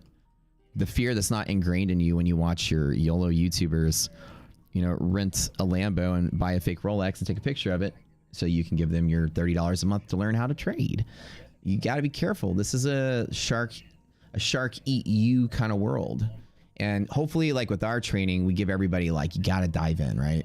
And so we're going to take all the videos that are long and make summary versions. But really, the course is designed for like a week of boot camp. And then weeks 2, 3, 4 get like ultimately simpler. But people hear the word irrational, and what does it evoke, right? Feelings of, oh man, I don't know if I should trade this, right? And what we try to do is get everybody here who's smoking to quit smoking. How to learn how to sit out and not have FOMO. That is the best skill you can learn from any trader, not which indicators do I buy or sell at. You wake up like me and say, I'm going to sit out at the beginning of the day because I've done this for so many years. It makes it easier the more you practice, and that's why we do it that way. What happens after 3 months? It's a surprise. If you stay till the end of the 3-month trial, though, you all get a gift. I can tell you what it is, but I'm going to tell you it's worth it, especially if you want to be in Rocket Scooter or Rocket Scooter for life. We're going to make sure that if you're in the inaugural group of the extended trial and you make it to month 3, you'll be hooked up for life with probably one of the best things we give everybody, plus some prizes for those that commit. So hang in there. Eat banana bread, make money. Baby, you know it. Do you miss hanging out with me in the mornings, Banana? Because I miss hanging out with you. You're my favorite my favorite person, my second favorite person. Maybe my third. No, you're my fourth favorite person. I'm not gonna lie. I got 2 cats that are cooler than you. William, ask a question. Sorry, ridiculously long videos, not straight to the point. Yeah, there's no such thing as straight to the point, right? How do you fly an airplane? And it's a whole thing, right? You don't just, you go to pilot, you learn aerodynamics, you go to school to learn stuff, right? Now, you may not say, oh man, I don't want to get a PhD in trading. Well, you know, trading is a competitive sport, and you can't go into the Olympics and just decide you want to outrun Jesse Owens, right? I mean, it's kind of like, that brought up elementary school. You ever do the Jesse Owens runs? It sounds like, man, it's a lot. It is. We have the training manual, but we'll have the Cliff Notes versions when we're done. We're filming it all. And it is straight to the point because, ready, set, let's teach somebody straight to the point. Everybody's gone through the class. Almost 1,000 people go through the class. Ready? When you hear the word irrational and you've been here 1 to 3 months, what do? Everyone type as fast as you can. And there's a delay in the YouTube, obviously. Everybody. Show them the ability, like what happens as you all commit. Like everybody type what you would do. See, one of the things I'll teach you, William, is that most of these folks here that are typing, they may have never even seen the futures market. They may have never taken a day trading course. You see what we've done? These are soldiers that are trained. It seems like it's not to the point, but it's kind of like I tell people, you want to quit smoking, you can't quit smoking. You sit there and try to quit smoking or struggle. You sit there and try to trade better, you're going to struggle. You sit there and try to do something to break a bad habit, you're going to struggle. So the way that you break a bad habit is just by introducing a good habit that you like. The only way to break bad habits psychologically is to introduce good habits to your life. And we train people and see these good habits. They don't sit out because they watch a quickie video that says sit out. They sit out in genuine fear of the market, don't you guys? Y'all sat there long enough through boot camp that you understand the risk, right? It's not just sit out because Matt says sit out. Why do you sit out? When everybody tell your experience after committing a week to the videos, why do you sit out? Don't say because the nerdy guy on the video told me to. Do you genuinely feel like you feel that you don't pick up that pack of cigarettes to take a smoke, right? Cold turkey is not impossible for addictions. Yeah, but not everybody's a trading savant like me either. There's always one-offs, right? But for the average person, cold turkey is the hardest journey for the most addicted. And we tailor our classes to be the best process for the most addicted. Cold turkey means cold sweats, suffering, pain, misery. For many people, you may be the savant that can quit cold turkey, but we can't make a class for savants or we'll never grow, right? So the point is, you're right, William, don't disagree. Cold turkey is a great approach for some. We're making a course that's great for all. So people can trade, train, and develop good habits little by little. Because the one thing we all universally have in common is that a good habit makes everyone's life better equally. Doesn't matter what good habit it is. Like I tell people, like, okay, training step 1, the first habit you do is commit to making your bed every morning. Wake up and do a routine that's beneficial to your life. You start to love doing good habits. You know, you hate waking up early, right? But then you start getting up 5 minutes early to make your bed. You love going to bed with a made bed. We do it every morning now. But you wake up and go to bed and it's a made bed. You like it enough that you're willing to wake up earlier. Right? You go work out. You want to quit smoking, start working out. You might like looking better when you look in the mirror. You might like your significant other looking at you more in a, oh, hey, baby, sort of look. That you might be disgusted by your bad habit. You don't want to go back to it, right? There's easier ways than just cutting cold turkey. So if I tell you use risk management tomorrow, you can't just be like, okay, I'm going to use risk management tomorrow. Like when I sit out of the market, it's like my brain just refuses to trade. There's even no hint. I don't feel a slight nudge. And unfortunately, you know, it took me years and years and years to get hard into that. And it's not easy to teach people that. But what we do is we teach people that you got to go through like a mind shaping boot camp that really gets you used to change. That's why we say, like, if you already make your bed every day, return your shopping cart when you go grocery shopping. Like, make sure you do like a small good deed for humanity. That's something you didn't do before. And if you already return your shopping cart, then go return someone else's that you see that they left there. And don't even say anything. Just walk up, grab it, return it, let them see you do it, just smile and go to your car, right? And when you do that kind of stuff, you just start doing little good deeds for your own brain. And you start to realize that change is good and small changes are good. And incrementally changing yourself is the only way to like be good at something like unteachable, like emotional control. It's hard to teach. Psychologists' duty and job is to create a way to help you control your emotions and stuff. It's not an easy science there, right? Addiction science is hard. So people are saying they sit out, paper trade if you must. Irrationals help you focus on other things that day, preserving emotional capital. Like, I agree with you, William. It's not like the idea is that we can't just say everybody stop what you're doing, throw out all your indicators, change all your charts. A good comparison is why it's really hard to just have people quit cold turkey. I know I like to study and read a lot of stuff. It's like the ancient religions, right? You remember like the Romans and Greeks had a bunch of gods, and there was like a fire god, a sun god, and all this stuff.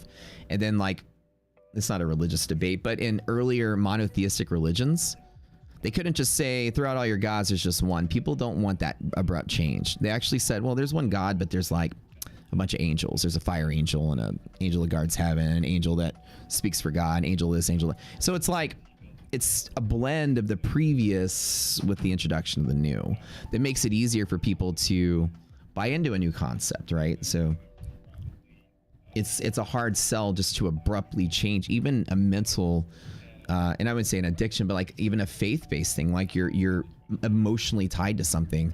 It's really hard for people to just wake up and switch religions. It's so ingrained into you and your soul.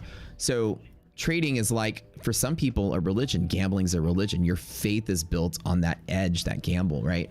And so you're almost trying to tell somebody, throw out all your gods and just worship one or something, right? You can't really easily cold turkey that for a lot of people because you're so emotionally tied up into that commitment.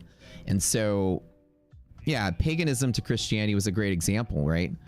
And as a person that was raised Catholic myself, you know, I read the Bible all the time when I was a kid, and learning all the stories. There's fables and tales that were just left over from some of the old pagan religions.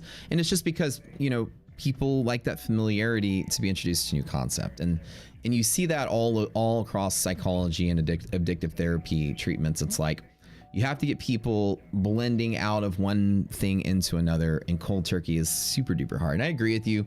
Like, I wish I could wake up and just slap him in the face and be like, hey, cut your bad habits, you know? But the emotional connection to bad habits is what makes them so hard to break. People tend to favor emotion and instinct over logic. And that is just something that, you know, it's really hard to emulate and simulate an experience you'd have. Most people like me, how do I create irrational rules? Well, I blow out an account and be like, fuck. Well, I need some rules to keep me from doing this again, right? Every irrational rule I have probably came out of a loss. Actually, I'm sure it came out of a loss. And I said, well, I need some way to not use this tool then. And so it's so hard to recover or to grow without the loss. And that's kind of like most traders like me. You had to lose a lot before you could win. And so my hope is that I can create something that you guys can learn or simulate not doing that. Hopefully, I mean, I'd love for everybody to go through 10 years of hard knocks to really make it as a trader that can pay their bills trading. But unfortunately, it's something that you have to carve little by little. So creating a program that kind of boot camps people into that feeling. I know the best thing I can do is make you scared of the word irrational.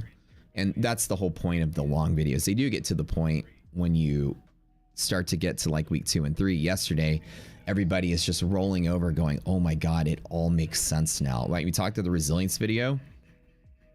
It was like everything comes to fruition. And everyone always called my style the Miyagi style, because you may wonder why you're standing there. You know, if you watch Karate Kid, Remember, Daniel was training karate. Mr. Miyagi had him wash all his cars for a week, had him paint the fence for a week, had him sand the deck for a week. He didn't get it until Miyagi threw the first punch, and Daniel instinctively blocked it, right? And he was like, whoa, what the fuck? He's like, and he's like, punches him again. He blocks it again. The whole point of training somebody that doesn't want to be taught, because your emotions keep you from wanting to be taught, wanting to change, is to train you without you knowing you're being trained. And that's what we do. And we always say, everyone just winks at you and says, trust the process. Everybody that said sit out up there is telling you trust the process, I promise. So try that extended trial and go through the program. I used to wear a Cobra Kai headband on my stream for fun because people were calling me sensei because they're like, dude, it's like Miyagi. It's like, I didn't know you're actually teaching me trading when you have me make my fucking bed every morning. But it's true. We've been training people for what? Almost 7 years now. So just like I say, there's no way you're going to hate adopting new good habits in your life. At minimum, for $35, you walk away scared of the market when you hear the word irrational. That's for damn sure. See, I'm sitting here, my brain's not like, where do I trade? What do I do? I know the conditions. I'm not going to touch it. I might short at monthly hedge. When we get there, I'll take a new look at the market and see. Irrationals help you focus on other things. Sit out or trade small. You've been sitting out for 2 years because you refused to sit out before then. Because when the market's rational, it's so easy to find your wins. You don't have to fight and stress over it. Like, yeah, it's easier when rational. You wait, you strike. Yeah. You sit out because the predictable edge is gone. Your cards are stacked in your favor. So after losing enough, you will get tired of that and want to learn another way, which is why you love the Rocket Scooter way. Thanks, Blue Edge. You'd sit out and shut up. Rocket Scooter. It wasn't until this week that the flip switched for me. I never go back to chasing trends of price action. Your blood pressure is definitely down. Dude, I went to that spa yesterday. It's a little Korean bathhouse. You ever been to one of those? They're like the old Roman bathhouse. It's just like spa, sauna. They're super cheap. I'm talking cheap. We had like a all-day pass for I think like $90 for me and for her each. And I just sat in that sauna, sweated it out. It was nice. I'm gonna do one relaxed day a week for my blood pressure. I want to wake up and the market's irrational. I'm like, all right, spa day today. Let's go. William says, should I check Rocket Scooter for the green light on setups that I've learned from AI Brooks now? Wait, Rocket Scooter for the green light on setups that you learned. Oh, okay. So if you... Or is that Al? Or did you say AI? Rocket Scooter, if you use other styles of techniques, like what is the takeaway with Rocket Scooter? Is the risk management aspect. Every technique that is trend-based or technical-based or chart-based, any of those techniques fail when they're irrational to be as good as they are when they're rational. If somebody gives you something on the chart, works 80% of the time, when it's irrational market, it'll work half the time or less. It's unpredictable at that point. All technicals can be checked and balanced with Rocket Scooter's 5 irrational signals. You layer this on top of anybody else's stuff out there, you'll see. Like if you commit to spending a month watching that evidence, you will see it. Every time you bought a trend line, it worked, and then some days it catastrophically failed. And so it happened those days were irrational. Some days the signal was great and you got blown out, the signal was bad. Maybe that day was irrational. If you put them side by side, irrational will tell you when the shit your guru sold you is a coin flip. It's conditions when markets are structured and when markets are not. When markets are having random margin calls, there's no predictability from any technique from any person on planet Earth that can tell you. The people struggling to get out of their positions are getting out of the positions to the extent that they can hold on to them. And nobody's charts can tell you that. Like how much cash they have in the bank to hold on to how much of their million shares they need to dump. You won't know that from the price action on the chart, right? Margin calls are a frenzy. And so irrational signals predict margin calls. Therefore, if you can predict margin calls, you can predict when your charts outright fail. So I don't care what technique you learn from whatever person. You can paste, at minimum, Rocket Scooter at this low price we give you, irrational rules on top of everything to know when your indicators have been reduced to a coin flip, statistically. And you can go test it out yourself. There is no technical analysis that works in all environments. This just doesn't exist. When markets are rational, surprisingly, your fibs work better. When markets are rational, your moving averages work better. Markets are rational, your MACDs work better. When markets are irrational, things work half the time, fail half the time. Statistics are all over the place.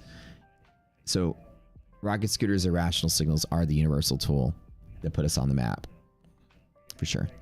And they blend with everything. There were people that come to me and said, dude, I love using Bookmap, and it never worked for me until I paired it with Rocket Scooter. I was like, oh, well, what do you use? They're like, dude, when DD does this and this type of setup and I use Bookmap, boom. And as people always say, like, I used to use Black Box and it worked for me really well when it worked and it didn't when it didn't. But when I sit out on irrational and I go in when not rational and use Black Box, damn, I'm just killing it, right?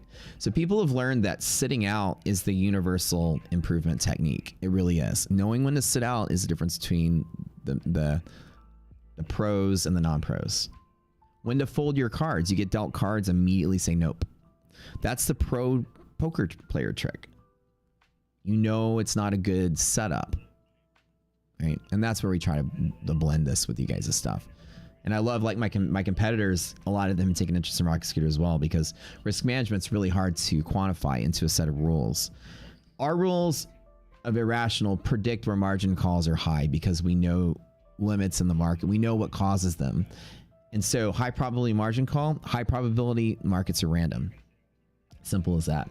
So as a strategy, whether, you know, the liquidity map and the big threes that we use for pivots and other volume prediction techniques are good as a person doesn't have a strategy. So it's a great way to learn a style of trading. We're a style of trading. But also the risk management is universal. It doesn't matter what you do, what you trade. So yeah. It's possible it was in this week. Yeah, it's possible. It's single digit percentage of people who manage to quit smoking, period. Yeah. Are you about illiquidity with 1,000 new subs? About liquidity? Wait, you mean like in the stock market? I don't understand. Like, does my 9 micros I trade affect the liquidity of the S&P? Dude, I'm a molecule and a drop in a bucket. There's no way we affect any kind of liquidity. We don't do any organized trading here. I trade on YouTube with the delay. So there's no illiquidity, liquidity changes Rocket Scooter can ever bring to the table. Actually, I have a rule that if I catch you using monthly hedge pressure to pumping up penny stocks, we will ban you for life. So we even watchdog for people using this the wrong way. You penny stock at monthly hedge pressure, you organize a pump, you push through and create a gamma squeeze, I'll ban you if I see evidence of that out there. You can't use the tools for bad. So no, I don't think we affect liquidity. I don't even think you could have that many people because we don't do any organization here. We celebrate Christmas on winter solstice easier than spring equinox. Yeah. AL is Alan Brooks. Al. Okay, thank you. Does anyone know what the trading view indicator is called? Ask the people in the Discord chat. I'm not really sure if they made. I thought they made one in Trading View. You found your old support and resistance lines look a lot better when you unknowingly draw them along MHP lines. Ooh, nice. Footprint chart for you past decade. Why are the resilience numbers on the bottom left different from the number on the right? The bottom left anchored themselves to the chart. 1 minute candle, 1 minute snapshot. The ones at the bottom right, the numbers aren't different. The one on the bottom right is a tick chart. It ticks every 2 seconds. It's not really a tick chart, but it's a 2-second chart. So this is locked to candles just like any overlay indicator would be. So if this is a 5-minute candle, it's a 5-minute snapshot. It's just an overview. This is the one you really use. Every 2 seconds it should update. So yeah, great question. When I day trade, I'm zooming in. If it's hugging 0, I'm zooming in to the right. The left is easier to use because I can pin it when demonstration. This is for just overview, but this is really like the meat and potatoes of it. Good question. How do you get the 4-panel layout? Click this, pop out an instance of the chart. You click the little pop out button next to the gear. And that's it. Okay, I'll be right back.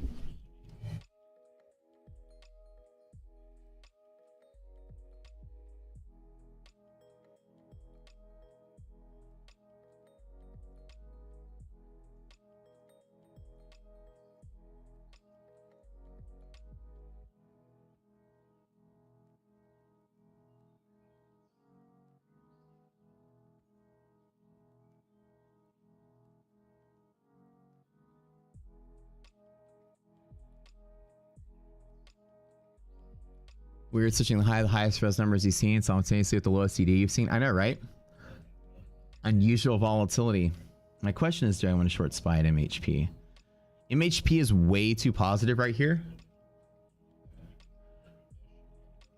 MHP is way above 10 resilience for me to bet against it. So I'm probably not going to take the short even if it does work. I think that we do pop through, likely hit the bear zone, or at least close out that anchor. I'd be willing to short from here back to there, but I think that today's move goes here, here, and fights for this area. I think we're going to break MHP. These are way too strong. Even irrational greater than 10, right? My rule of thumb is very strong on resiliences, right? So I do think we break through MHP today. But I think that the pop and the unusual volatility will kill us back down to there. So I think up in here, there's a nice gamble trade from here back to here. He'll probably fight inside this liquidity pocket. That's my prediction today. MHP break, nice and strong. Hit that bull side, close out that anchor point from the overnight cat or the overnight event. DD snaps us back down. Resilience keeps us back in. We probably close there. And then the fight at the end of the day at the 1400 hours is there. Oh shit, my bad. Hold up. This is what I think. Sorry. How did I get on the other screen? Right here. Monthly res, way above 10, right? It's 37 and 26. The numbers to the left, the yellow numbers. 37 on NQ. These ones down here. 26. So I'm not going to short against MHP because my threshold is like my gambles. I like it to be 10 or less so that I can bet that, okay, it's just lagging a little bit. So anything that's that strong, 37 and 26 is certainly a break in my opinion. So +1, right? You do +1, -1 on our card counting. So MHP break +1, right?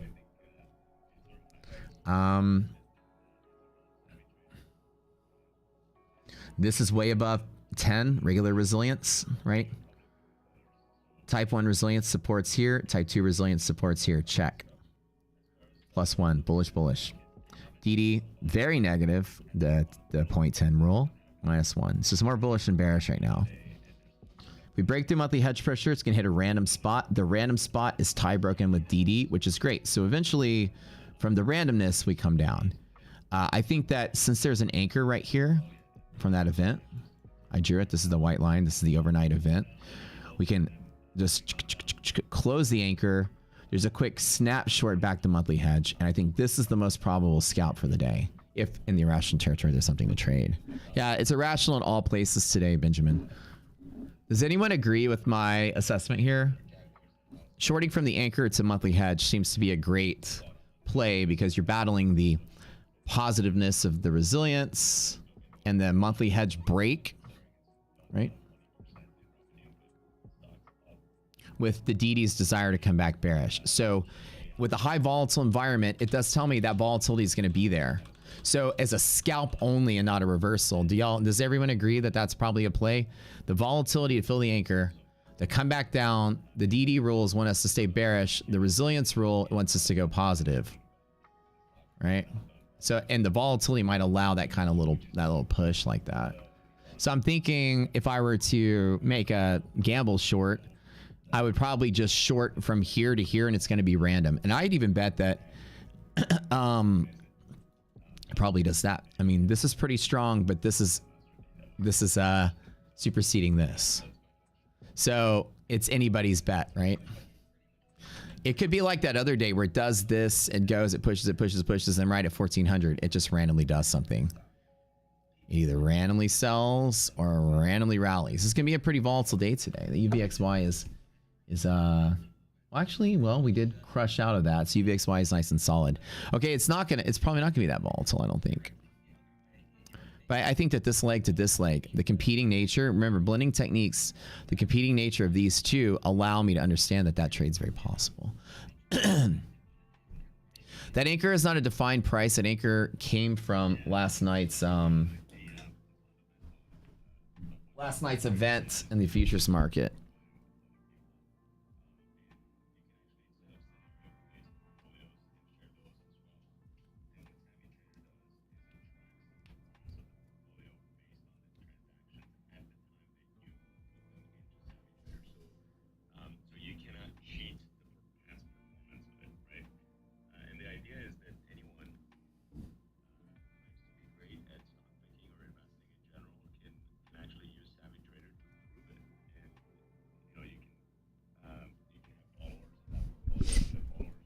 Can it get there with DD22? Well, that's the thing. A monthly hedge break is possible, and the volatility will allow it to find a resistance. This is a very large resistance from the overnight. So typically what happens is hedge break will create a rapid gamma squeeze, and once this is filled, I'd be more willing to short from here to attempt the DD. It's just kind of what I'm looking for, the flow of things. Can it get there with DD being less than half? Yeah, it can. It just, DD is saying that when rational, and again, the entire day is irrational, so keep that in mind. This says when rational, 96% of the time it stays where it opens. So if it went open and bear, it wants to close and bear.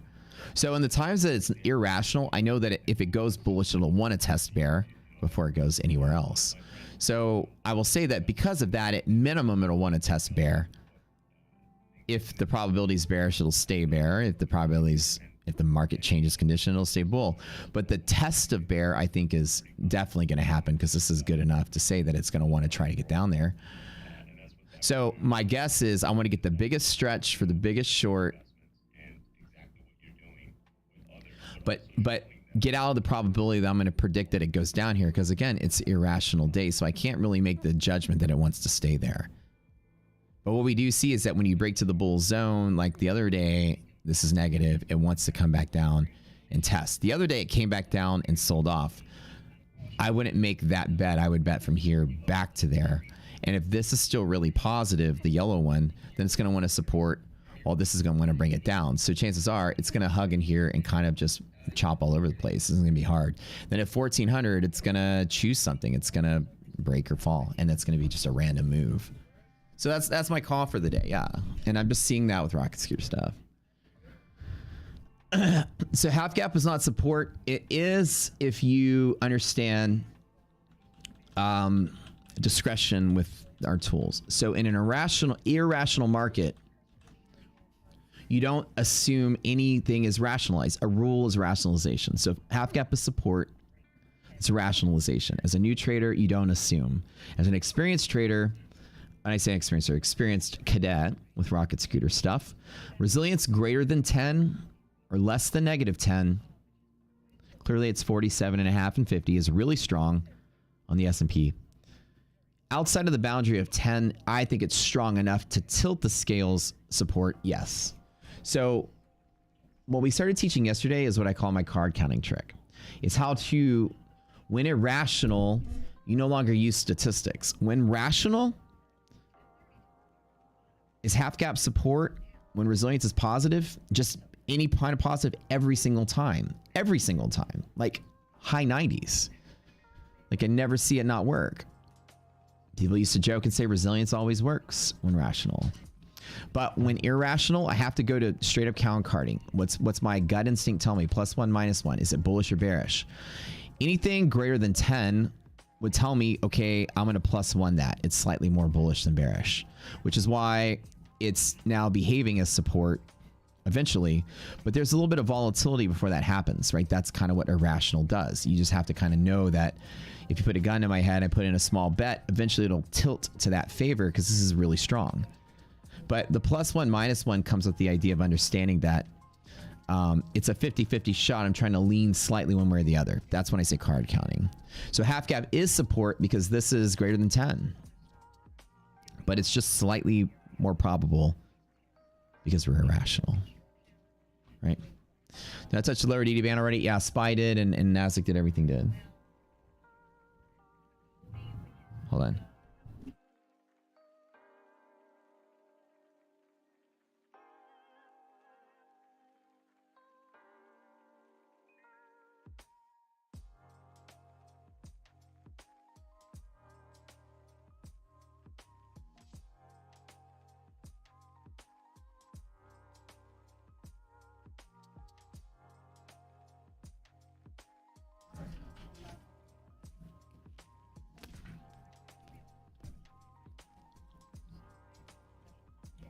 This is the lower DD band, but it's not accurate. Like they move around, so I didn't draw this one correctly.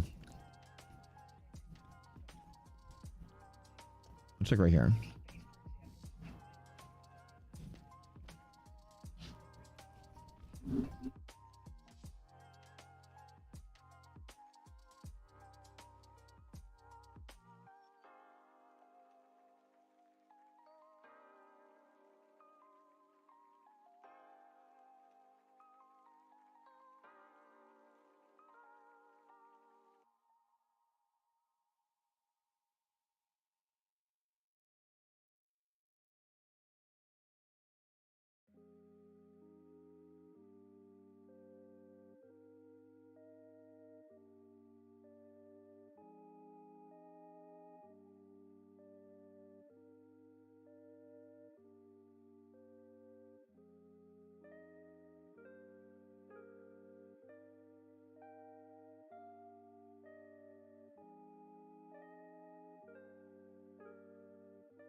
Okay, everybody, what I want you to do.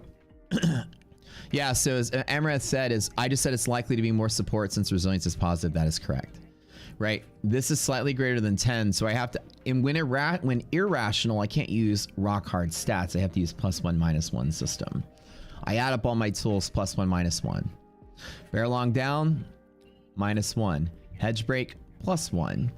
DD, here to here, -1. Resilience, positive, support, +1. It's like balance. There's really no indication one way or the other. So balance likes to find liquidity pockets, right? So I'd be willing to say if we overstretch a liquidity pocket and hit this anchor, at least shorting it back to here would be a good setup. Or at least back to try to get to below the DD. Because DD is our biggest, of the pivoting tool is the strongest one. So it's the one that's going to try to draw the market down while it's fighting its way up. Yeah. It's a futures overnight event, the white line. Oh, I'm sorry. This is the event from yesterday. I just drew a line for it.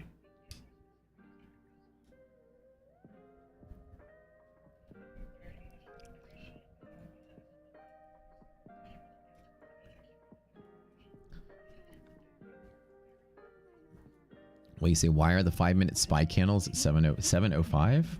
You mean 705 down here? We use different exchanges for our candle data than Thinkorswim does. Each exchange reports their data independently. New York Stock Exchange is what? I mean, it's just one of like 12 American exchanges. We don't use technical analysis. Candles are just cosmetic for you to see. So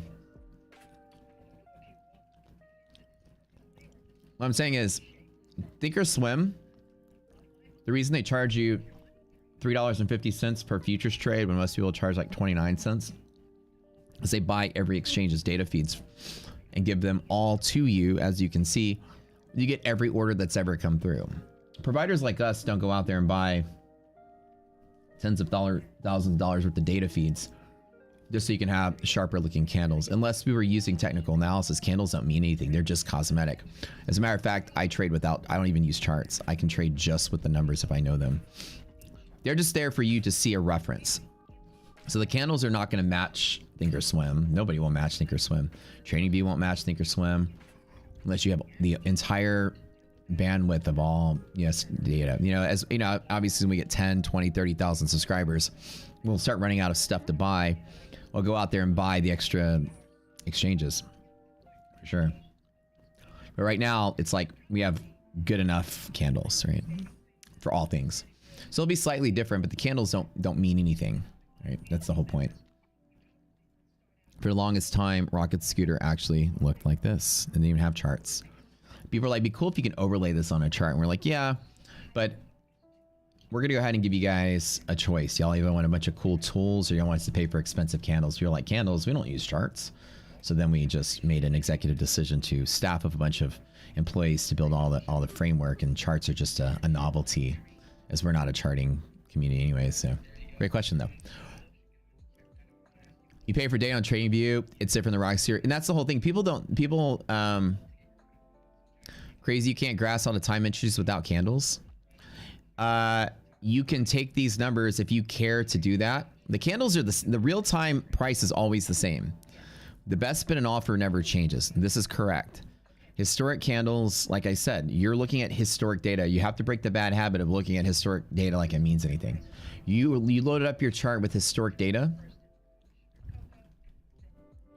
The candles are just based on that exact print at that second and that first second of that 1 minute and that 1 second of that 1 minute at the end. That draws a candle. Those two trades. Those two trades are slightly different. Candles will be slightly different. But the real price is always the same no matter which exchanges you buy. We train you not to look at the candles. We train you to look at the price. And that's important. The price will always be correct. Yeah. So that's the point. So your entry is, if you want to enter or exit trades based on anything, the last traded price is always going to be correct. The best bid and offer is going to be correct.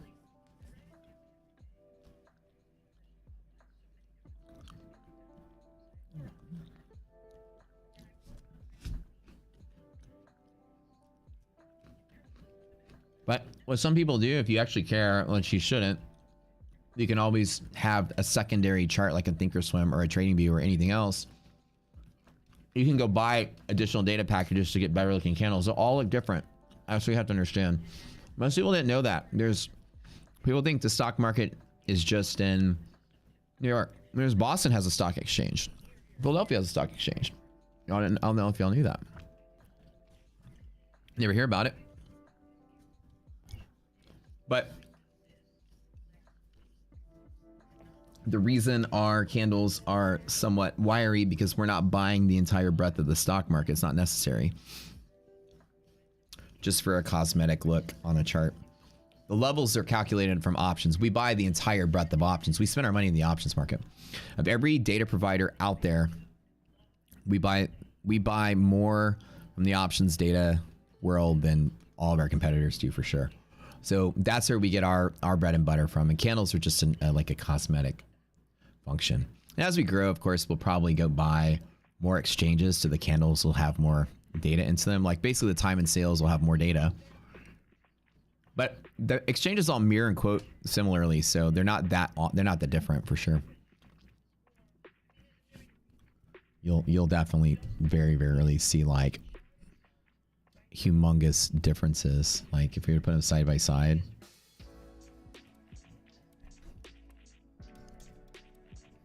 When you zoom out, you'll start to see differences because you're talking about like one order every 5 minutes could be slightly different. But if you put them side by side, I mean, they're very much like 95% similar. I mean, there's not much difference.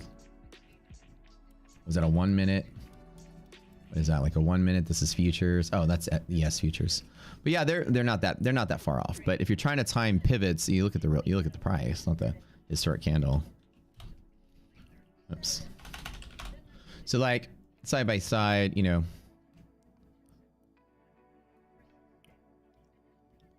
I mean, they're not that dissimilar.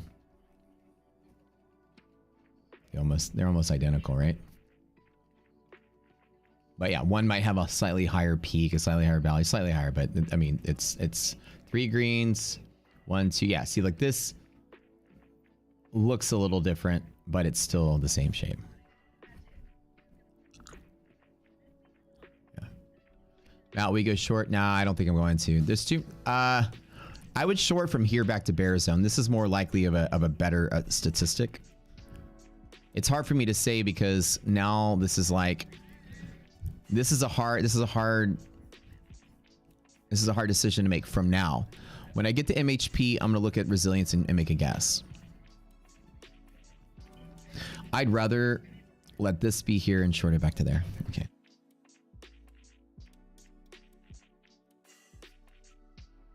Guys, everybody head to the Discord really quick. We're gonna call it a day. Streak continues. I don't want to trade anymore. I thought about doing something at the end. I think it's just a gamble. I don't really care to do anything. I like the fact that I, won something. Can't argue with a win. Can't argue with the streak. They have 80% in the small account challenge. Just 25 days. It's great. How long is it taking me to get 100K? People ask. Probably about 6 more weeks. I'll get there. Then who knows what's next. I propose a challenge I might do where I let you guys choose a stock for me randomly and I go trade the options for it. I trade what you tell me to do just to see if I can make the right decision as people vote and randomly pick a stock out of a hat. I short it, long it, sit out. We'll just see. That sounds like a fun challenge. See what I can do with people picking stocks for me. How I can handle curveballs. That'll be a fun way to show pro level use of Roxy tools. Anyways, check us out. Extended trial. $35 a month for the $199 package. It'll never be like this again. I'm going to get everybody come in and check it out. Take your time. Trust the process. We're going to break some bad habits, hopefully. Teach you guys the risk management that you always wanted to have. And hopefully you come out of that feeling like you gained something for your $35. That wasn't buying a martini at a steakhouse. All right.